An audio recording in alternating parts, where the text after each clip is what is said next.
Josh, the FBI do not regard Hamas as merely a local threat, it seems.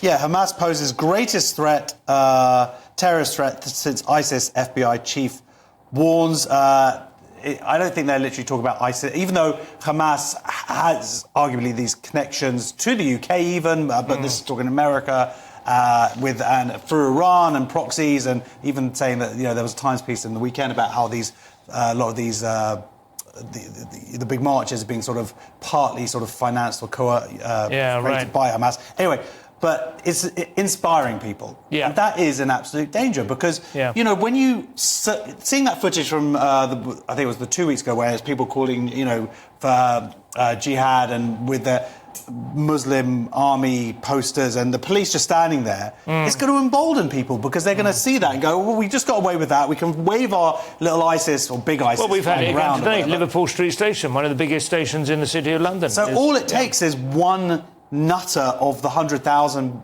people out there who even then can't seem to read an actual history book to actually do something and go and think, well, I've got history on my side, because we're all in this little bubble thinking that we're morally right. What do you think, Nicholas? Do the police have an option at this point to close these marches down? They seem to be of an extraordinary size. Well, I mean, at the risk of being or saying something cliche, prevention is better than cure. We bring in millions of people from incompatible, if not hostile cultures, and then we are surprised that millions of them demonstrate in the streets.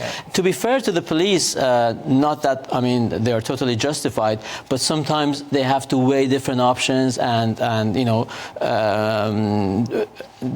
opt for the lesser evil, because they think, as we just saw in the episode of removing hostages pictures, they are afraid that they might trigger actually bigger violence, civil war, terrorist attacks. And they have to make a judgment call as to whether to ban a march might inflame passions more than to allow steam to exit. They just seem to be massively outnumbered, and that seems to be the problem, is that they just want to get to the end of the day intact. I understand that, but it's not doing good for our country.